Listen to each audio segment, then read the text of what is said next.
Bonjour, le Bitcoin poursuit son rebond. À quoi faut-il s'attendre pour la suite? C'est ce que nous allons voir dans l'analyse du jour.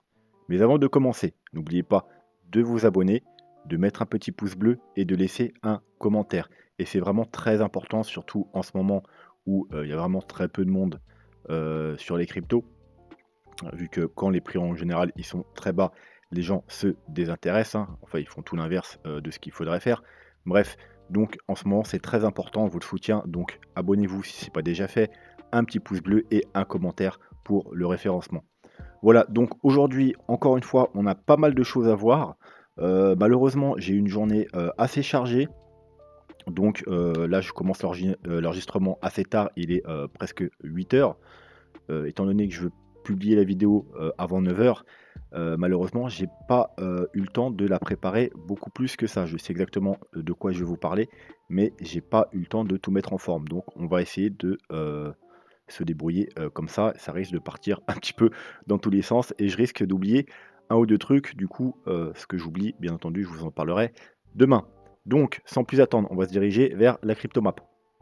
Donc, le Bitcoin, il poursuit son gros rebond. L'ensemble des altcoins, comme d'habitude, le suivent. On a même des grands gagnants avec Rune qui fait un joli 33%, Nier un joli 26%. D'ailleurs, Nier, on l'a analysé il n'y a pas si longtemps que ça, je vous avais donné les points d'entrée. Neo 14% également, on l'avait analysé il n'y a pas longtemps. Et Wave avec un joli 40%. Alors Wave, c'est dommage parce que je comptais vous le présenter également, mais malheureusement, vu que personne ne me l'a demandé, au final, je l'ai mis de côté. Parce qu'il y avait aussi également des points d'entrée intéressants. Bref, donc la map, une jolie map bien verte, ça fait plaisir. Le Bitcoin, alors on va pas voir le dollar aujourd'hui, hein, on le voit tous les jours, donc on verra ça demain. On va regarder un petit tour du côté du CME futur. Donc ce qu'on peut voir, c'est que déjà ce week-end, j'ai oublié de vous en parler hier, on avait un gap ici, donc du coup qui a été comblé, forcément avec la grosse bougie qui est là. Et on a eu un gap également hier. Alors je sais pas si c'était férié ou quoi là-bas, mais parce que du coup les gaps c'est quand c'est fermé. Donc bah, ça devait être fermé parce qu'on a un nouveau gap entre aujourd'hui, enfin, entre hier et aujourd'hui. Donc le gap il se situe au 41 009. Alors exactement 40, environ 42 000 dollars. Voilà, donc c'est pas déconnant de dire qu'il y a de fortes chances que cette semaine on aille au moins retourner checker les 42 000 dollars pour combler le gap. Sinon, les autres gaps à la hausse, on a toujours un gap qui traîne ici hein, depuis le mois de décembre. Donc le haut du gap est au 53 560 dollars. Et plus bas, bien entendu, il y a ce gap-là. Hein. Alors certains disent oui, le gap a été comblé. Non, le gap n'a pas été comblé. Hein. Un gap, il n'est pas comblé tant qu'il n'est pas comblé. Hein. C'est pas parce qu'on a une mèche qui va rechercher les trois quarts, il n'est pas comblé. Voilà, un gap, c'est soit il est comblé, soit il n'est pas comblé. C'est que c'était pas un gap où il est presque comblé, donc ça va. Non, c'est il est comblé ou il n'est pas comblé. Là, la mèche s'arrête là, il n'est pas comblé, point barre. Donc on a toujours notre gap ici, donc au 32 600 dollars. On a aussi, bien entendu, les gaps plus bas au 23 800 dollars et celui-là au 18 000, environ 18 000 dollars. Et d'ailleurs, je crois qu'on en a un tout petit ici. Alors, je sais pas s'il a été comblé celui-là.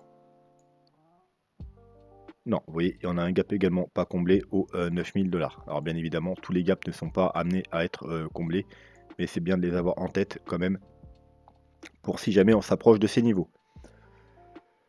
Voilà, donc ça c'était pour le CME. Donc on a un nouveau gap aux 42 000 dollars.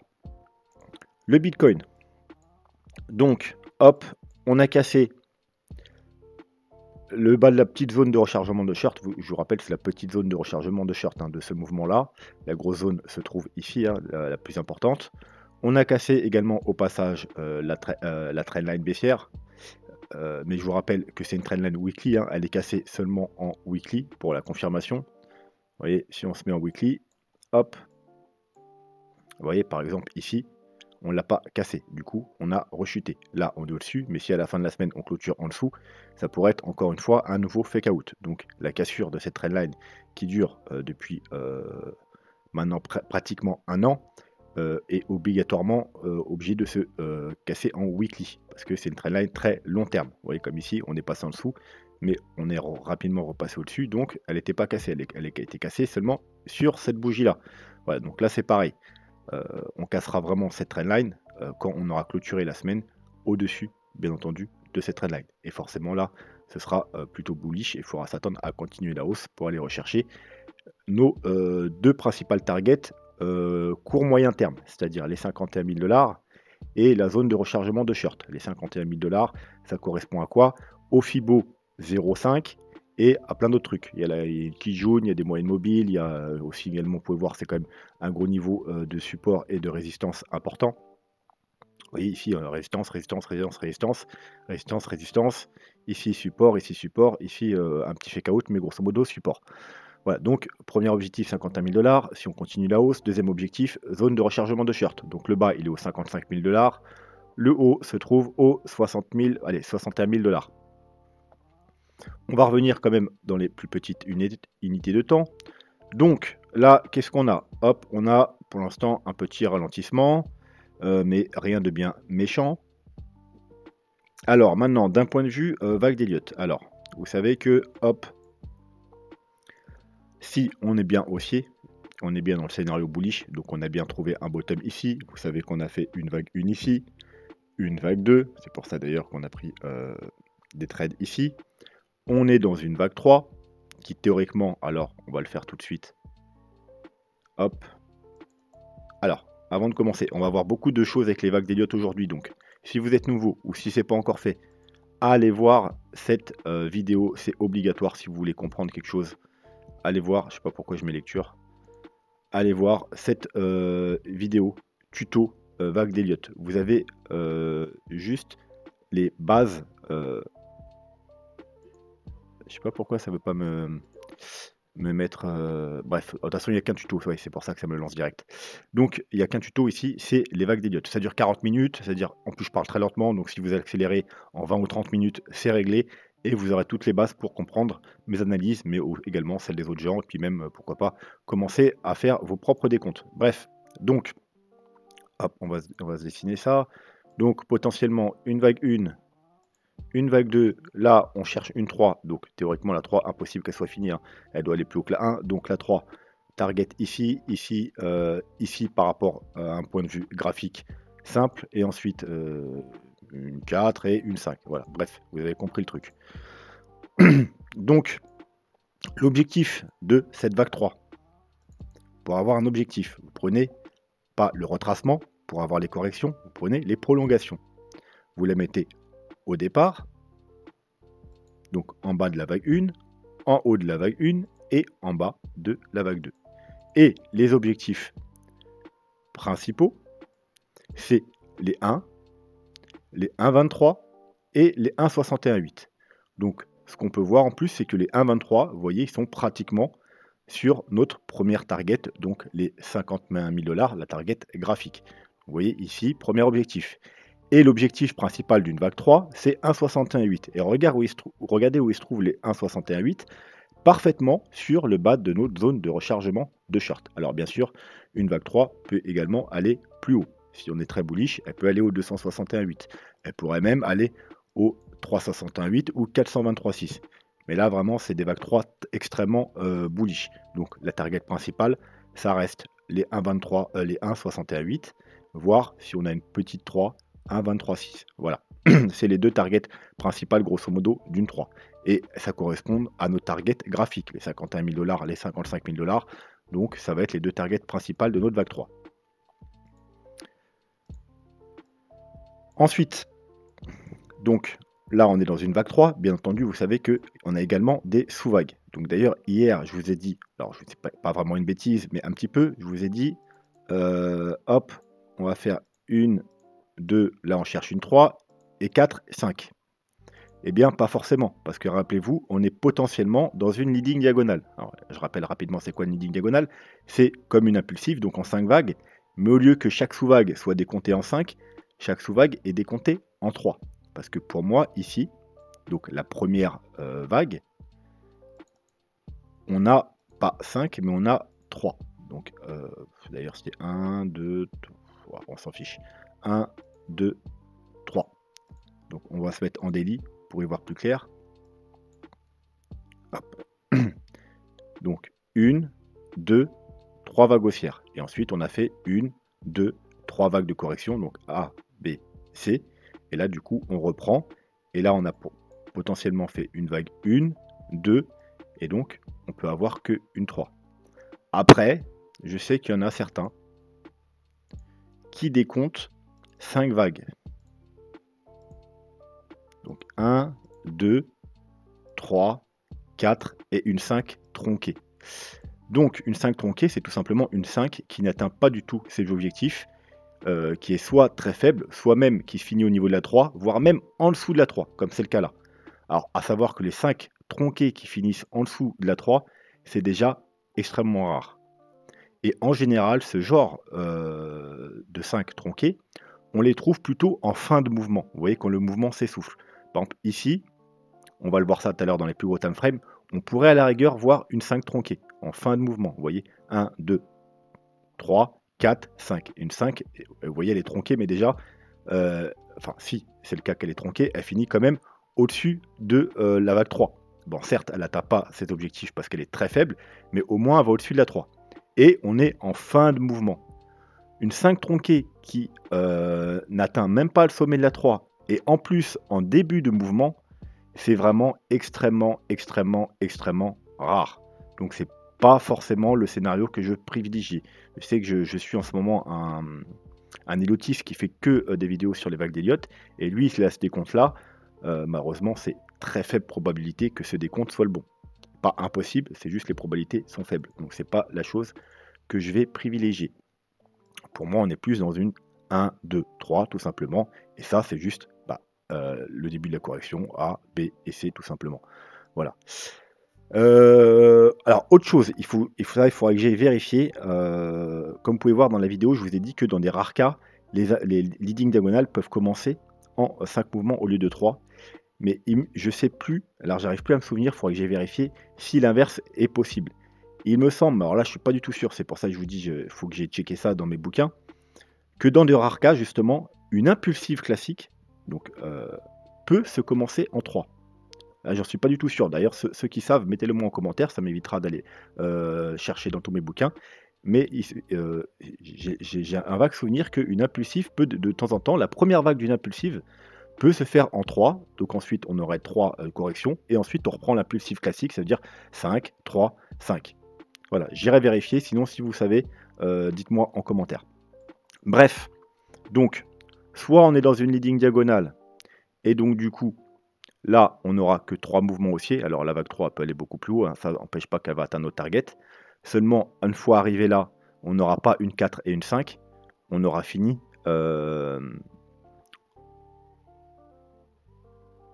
Enfin, on n'aura pas de sous 4 et de 5.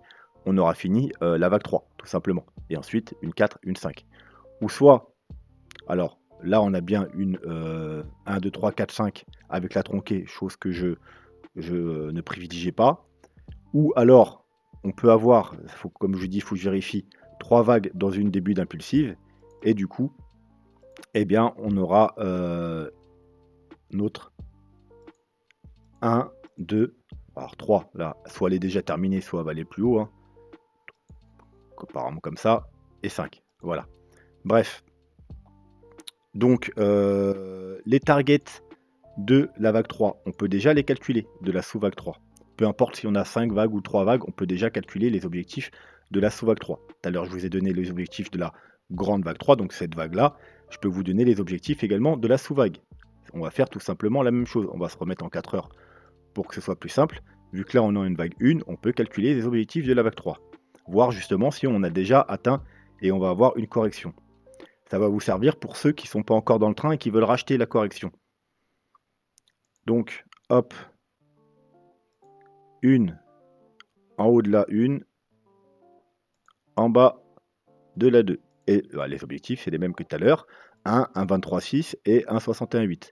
Donc 1, on l'a déjà dépassé. En général, c'est vraiment une faible, une 3 très très faible. Hein. C'est pas du tout à privilégier. 1,23,6, c'est déjà une 3 faible, mais ça arrive de temps en temps. Donc vous voyez qu'on les a déjà atteints. Et donc, objectif principal, c'est les 1,61,8. Donc c'est les 46 779 pour être précis. Et ensuite, bien entendu, on pourra aller également au 261,8, au 52 000, donc un peu au-dessus de là, voire alors si on avait une 3 extrêmement bullish en extension dans ces zones-là, mais c'est pas du tout à privilégier. La target à privilégier, c'est les 1,23,6, donc on y est déjà. Donc il se pourrait que on commence la sous 3, 1, 2, 3, 4 maintenant, avant de repartir à la hausse, ou là on consolide, hein, on est peut-être dans une sous-vague, par exemple 1, 2, 3, là on est peut-être en train de faire la consolidation de la 4, et voilà, l'objectif c'est ici. Bref, quand vous verrez des bougies rouges, donc tout simplement, eh bien pareil, si vous voulez rentrer dans le train, il faudra mettre hop, un petit Fibo en bas ici, un petit Fibo, alors soit là si on a déjà fini, sinon on avait dit, alors si c'est là on a déjà fini, comme ça je vous donne la target, c'est tout simple. Là, la vague 1 était faible, hein, elle a été rechercher les 0,5. Une pour qu'on dise elle est faible, il faut qu'elle aille chercher en dessous des 0,61,8. Et quand elle va chercher au-dessus, elle est forte. Et quand elle va chercher les 0,61,8, elle est normale. Donc plutôt faible, la vague 1. Donc la vague 4 doit être forte. Ça veut dire qu'elle ne peut pas théoriquement s'arrêter au 0,236. Donc vous voyez, si là on est dans une 4, théoriquement là on n'a pas fini. On doit aller chercher ici, au minimum les 0,382, voire les 0,5. Donc les 0,382 là, dans ce cas de figure, ça correspondrait parfaitement avec un pullback sur notre fameuse trendline baissière. Et si elle devait être un peu plus forte pour aller chercher les 0,5, eh bien tout simplement, on casserait légèrement la trendline. Comme ça, ceux qui surveillent ce niveau, ça se dirait « Oh merde, on repasse en dessous de la trendline, c'est la merde ». Et en fait, hop, ça réintégrerait très vite. D'ailleurs, comme je vous le dis à chaque fois, si ça arrive, hein, qu'on casse la trendline, on la réintègre, petit fake out, c'est quelque chose de très bullish et il y a votre entrée à faire ici. Voilà, bien entendu, si on va plus haut et qu'on doit aller rechercher, alors je sais plus ce que je vous avais dit tout à l'heure, les hop, soit 46 000 quelque chose, 46 000 et quelques, eh bien il faudra adapter le Fibo. Et là vous voyez qu'on aura notre 0,382 qui se trouvera à peu près ici, donc en haut de la zone de rechargement de shirt. Et le 0,5, lui, bah voilà, une 4 forte 0,5 qui se trouvera également sur la trendline. Donc ça c'est à peu près pareil, voilà, à peu près les mêmes objectifs, sauf qu'on aura le premier objectif sera légèrement plus haut. Mais on aura quand même un objectif aux alentours de cette trendline. Voilà, mais ça c'est que quand vous voyez des bougies rouges. Pour l'instant, elles sont pas assez, voilà, c'est des bougies, on consolide, on fait une petite stagnation, il n'y a pas encore vraiment de chute. Donc si on va pas rechercher ça, la 4 n'est pas faite. Voilà.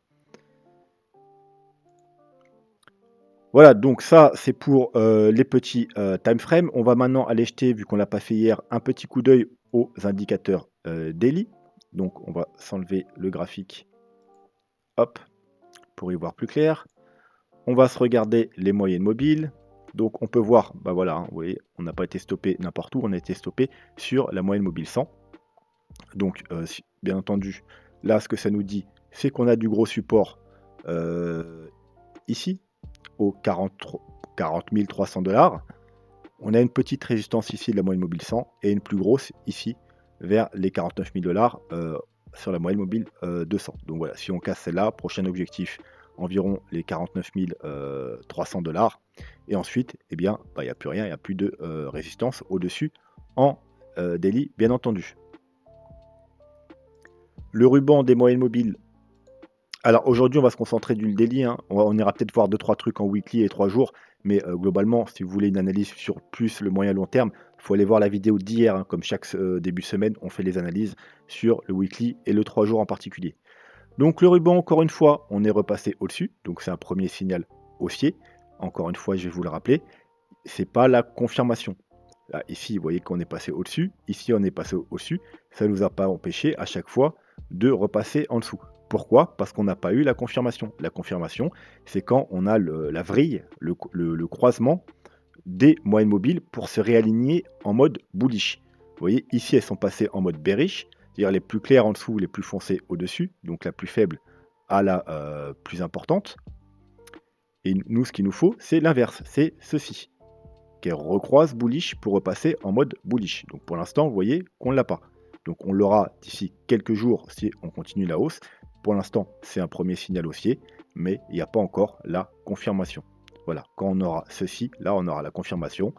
Les moyennes mobiles repasseront en mode bullish et on aura potentiellement, même très fortement possible d'avoir du coup une nouvelle jambe haussière pour aller un peu plus haut. Pas forcément faire des nouveaux plus hauts, hein, vu que c'est que du daily, mais au moins aller chercher, comme vous savez, peut-être la zone de rechargement de short aux 55 000 $.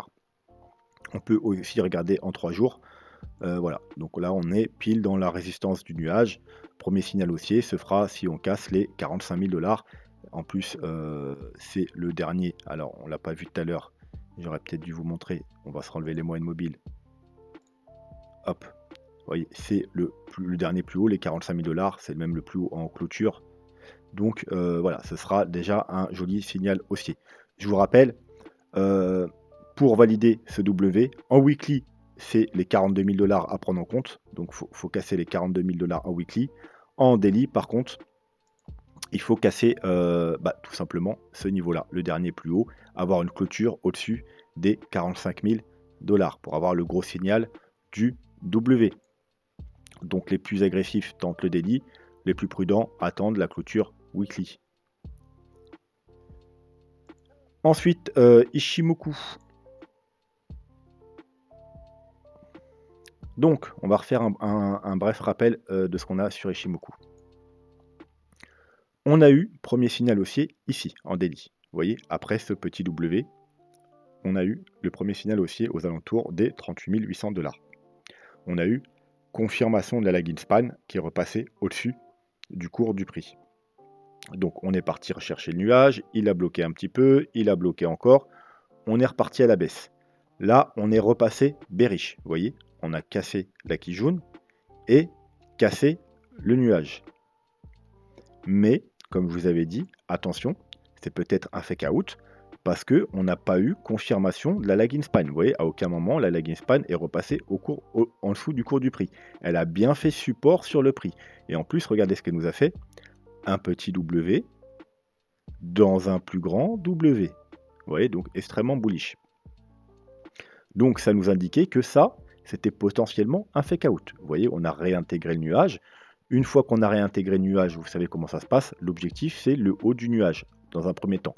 Donc, au début, on est parti chercher la Kijun, qui a fait résistance. Normal, c'est la Kijun, c'est puissant.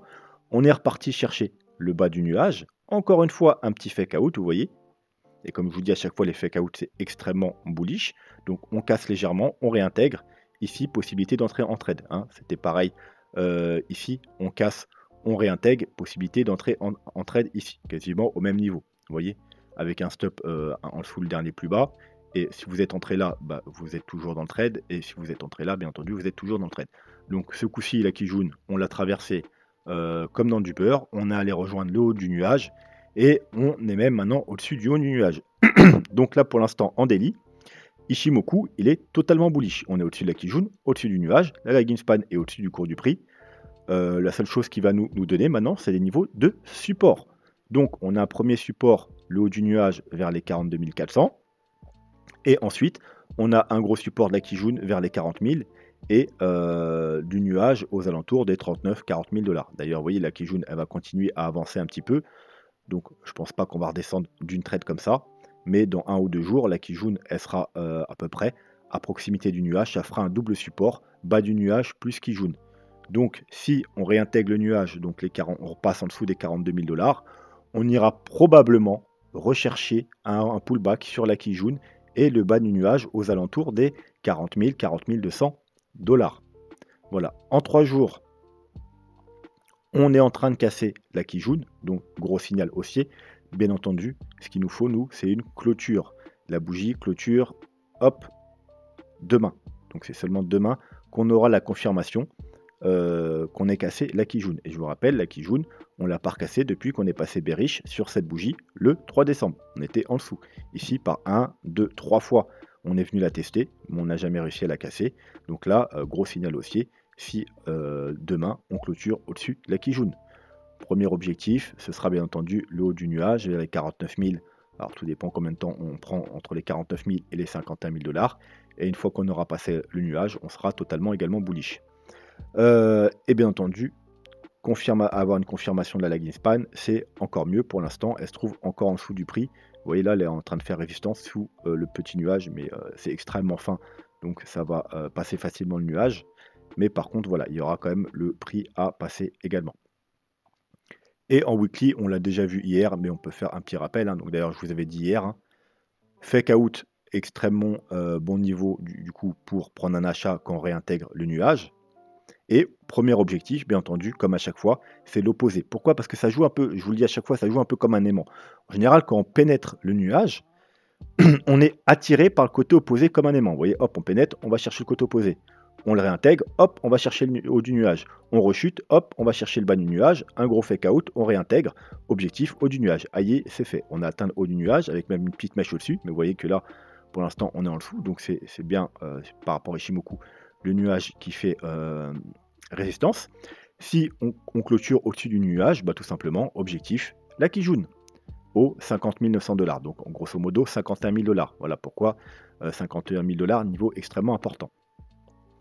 Et c'est seulement si on arrive à clôturer au-dessus des 51 000 $, bien entendu, qu'on sera à nouveau bullish au-dessus sur Ishimoku en weekly et donc potentiellement aller faire des nouveaux plus hauts. Pourquoi? Parce que bullish en weekly sur Ishimoku, en général, ça nous assure une grosse hausse par la suite. Donc théoriquement, si on clôture au weekly au-dessus des 51 000 $, les probabilités d'aller faire des nouveaux plus hauts sont très fortes. Et les probabilités qu'on soit juste dans un rebond deviennent très faibles. Mais il faudra une clôture weekly, bien entendu. Et puis on va finir peut-être rapidement les indicateurs parce que voilà, ça se fait tard, par le MACD. Donc en daily, on est repassé bien entendu bullish sur cette grosse bougie là hier. Donc on est toujours bullish, hein, bien entendu. En 3 jours, on est toujours bullish depuis ce niveau-là. Voilà, donc encore une fois, comme je vous avais dit, attention, ici, on n'a pas encore confirmé la baisse. Hein. Tout le monde paniquait, mais à aucun moment on est repassé baissier. Ni sur le stock RSI, tout simplement parce que on n'est pas repassé en dessous de la zone de vente et on n'a pas eu de croisement, vous voyez, sur le MACD. On est toujours bullish sur le MACD en 3 jours. Et en weekly, on n'a pas encore notre gros signal. Ça ne saurait tarder sûrement à la fin de la semaine ou la semaine prochaine, mais pour l'instant, on n'a pas encore de gros signal de confirmation haussière. On est toujours plus ou moins bearish, même si on voit que la baisse se ralentit, on est en train de former un creux, un peu comme ici, mais on pourrait très bien repartir à la baisse. Donc pour l'instant, pas de signal. Pareil ici, pas encore de gros signal, tant qu'on n'a pas repassé la zone de survente. Hop, alors est-ce que, voilà, alors graphique simple, hop, en weekly, on est en train de casser le bas du canal, mais vous savez, c'est un canal weekly, hein. Donc si je passe en daily, vous voyez, ici, fake out, ça nous a rien donné.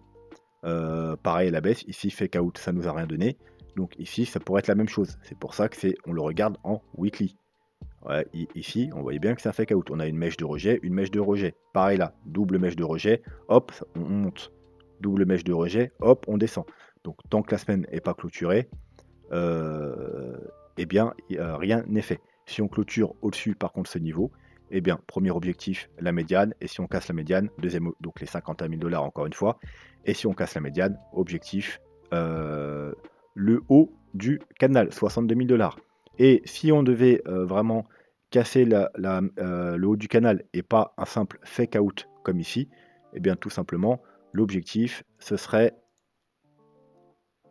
l'objectif minimum, ce serait, hop,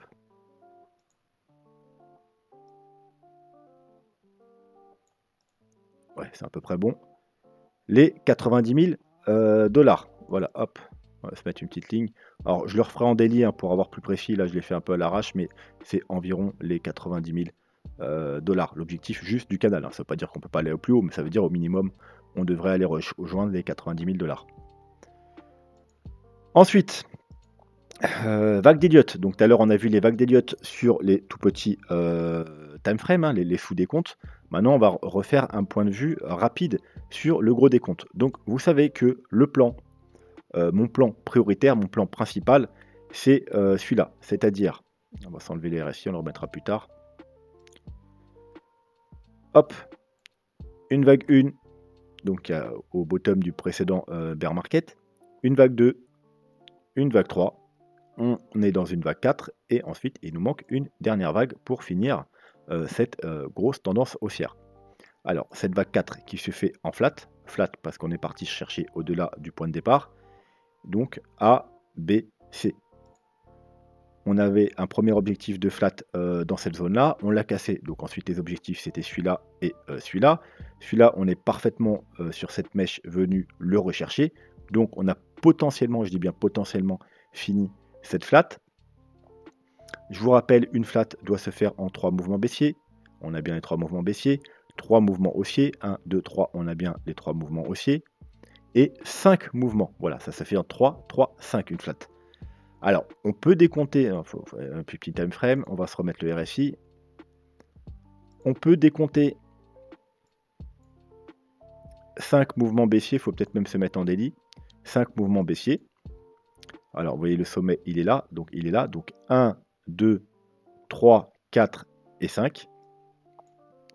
1, 2, 3, 4 et 5. Malheureusement, théoriquement, on est censé avoir une divergence, c'est ça que je vous ai dit depuis le départ, ce qui me gêne un peu pour le bas de la flat ici.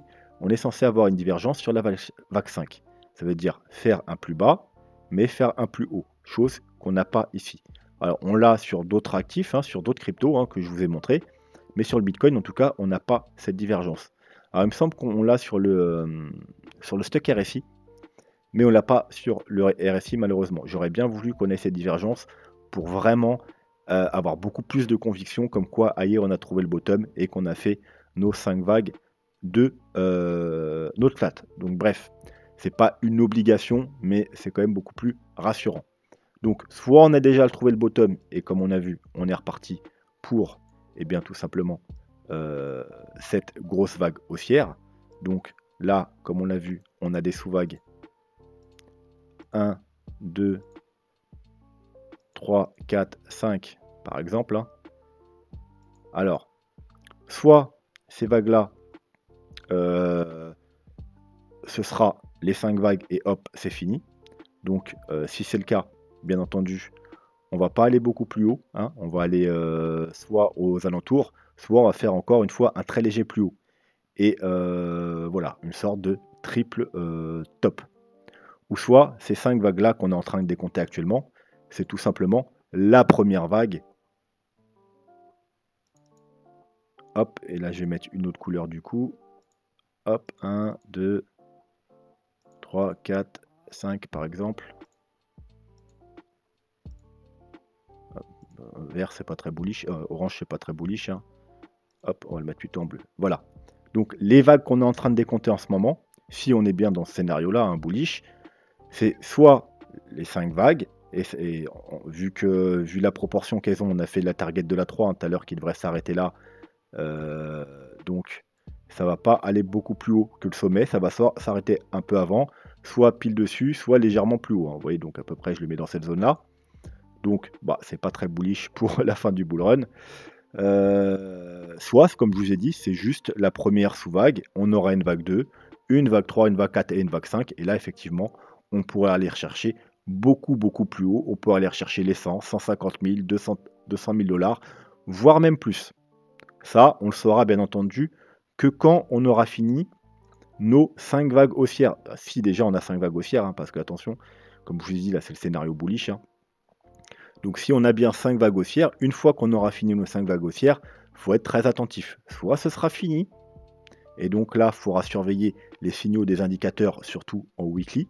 Si les indicateurs repassent bullish en weekly, on aura probablement fini, donc il faudra probablement se protéger et sortir. Soit si on a juste une correction, hop, on va se mettre un petit truc. Alors là, bien entendu, je l'ai mis n'importe où, mais voilà, hop, on aura notre vague 2. Si on ne va pas plus bas que les 61,8, hop, et qu'on remonte et qu'on recasse ce sommet-là, bon, eh bien, on aura fait une vague 1, une vague 2, et là, on aura droit à la poursuite du bull run. Et à ce moment-là, bien entendu, on calculera les objectifs de la grosse vague. Bien, avant ça, on aura déjà les objectifs de cette vague, hein. Là, je vous ai donné les objectifs de la 3. On les reverra bien entendu dans la semaine.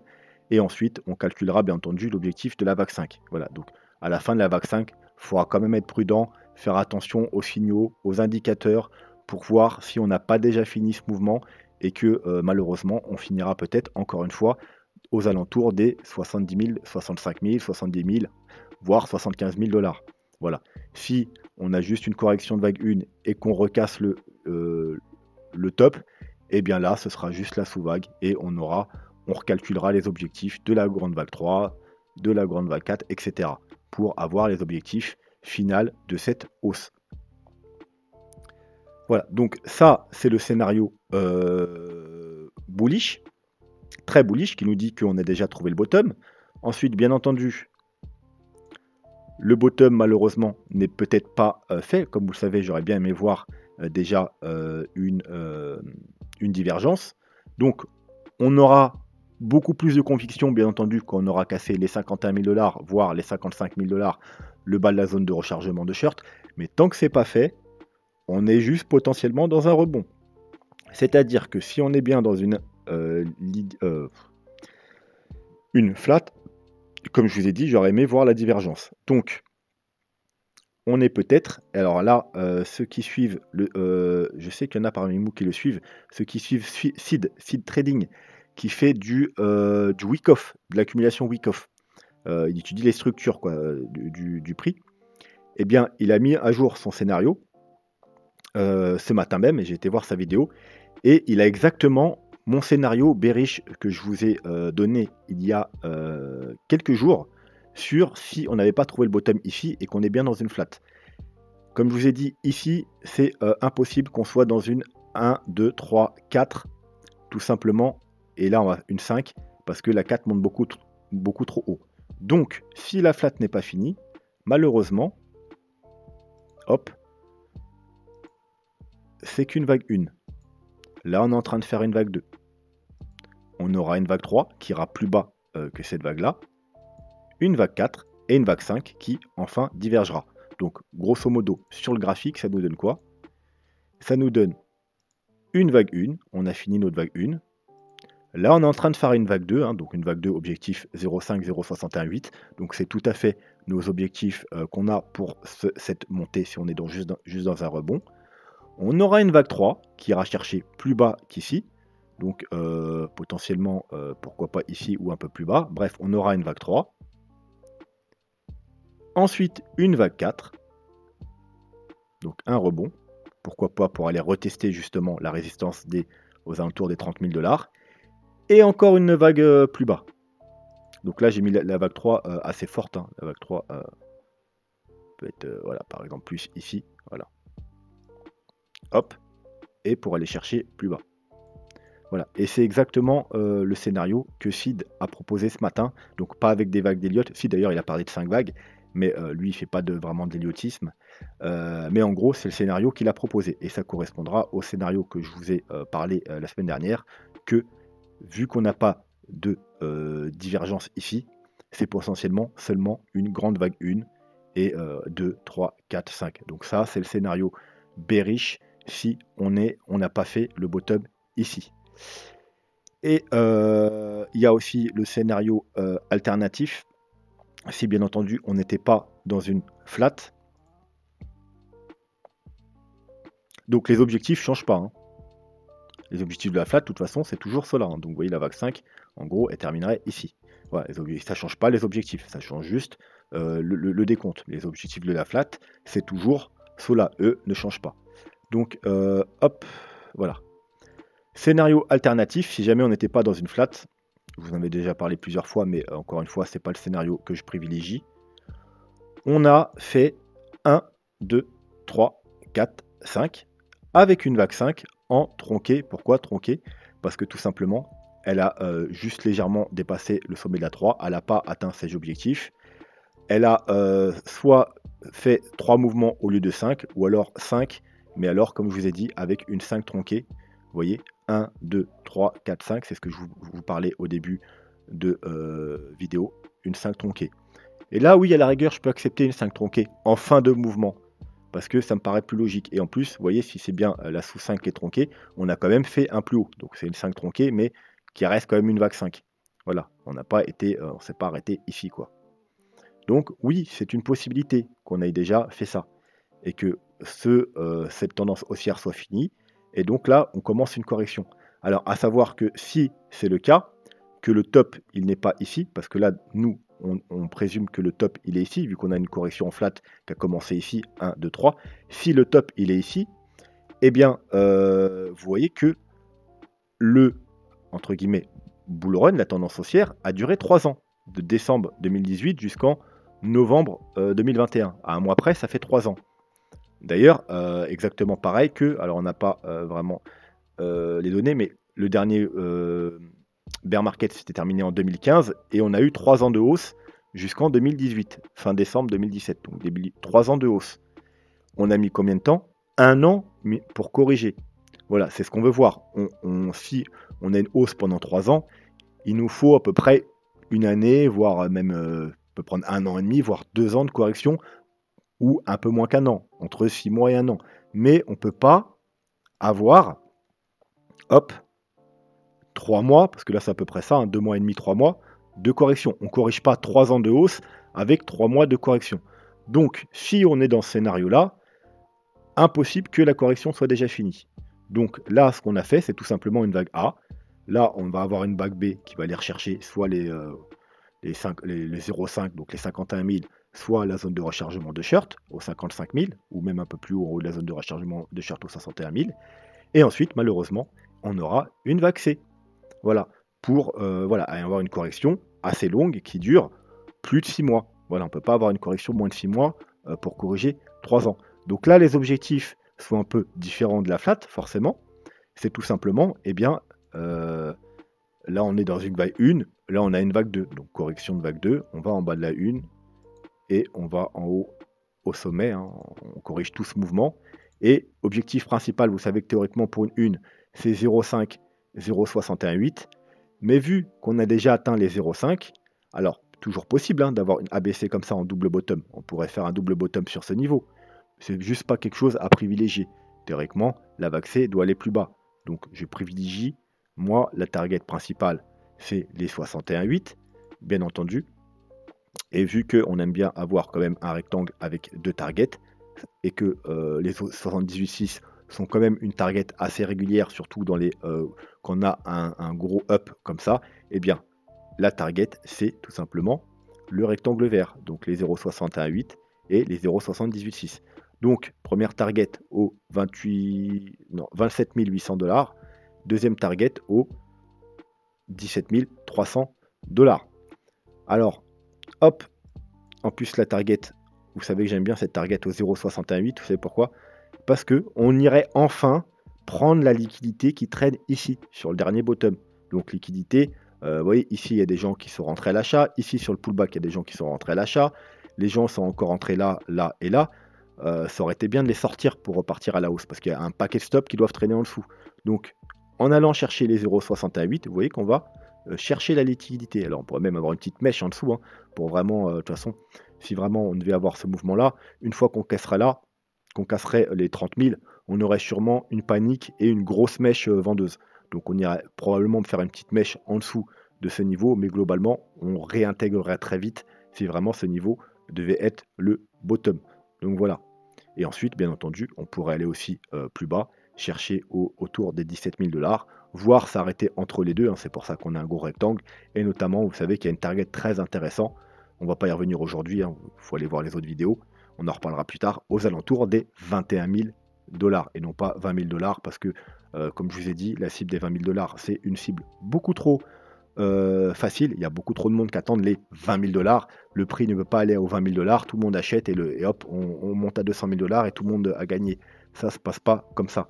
Donc soit on va aller un peu en dessous, notamment, bah voilà, là vers les 17-18 000 $, soit on va s'arrêter un peu au-dessus, si vraiment on doit aller dans la zone des 20 000 $, plus vers les 21 000, 22 000 $. Mais en aucun cas, il est quasiment impossible qu'on aille aux 20 000 $ et hop, ensuite qu'on aille to the moon. Voilà. Donc ça, c'était à peu près pour tous les scénarios, bien entendu. Voilà, donc on en reparlera bien entendu, hein, sûrement je ferai même une vidéo express sur les vagues d'Elliott dans la semaine ou la semaine prochaine. Donc n'hésitez pas en commentaire si vous avez des questions sur quoi que ce soit. Si vous avez des altcoins, hein, parce que dès que j'ai un moment, je vais reprendre l'analyse, bien entendu, des altcoins. Et comme d'hab, un pouce bleu, on s'abonne et un petit commentaire. Sur ce, je vous souhaite une très bonne soirée et je vous dis à demain. Tchuss.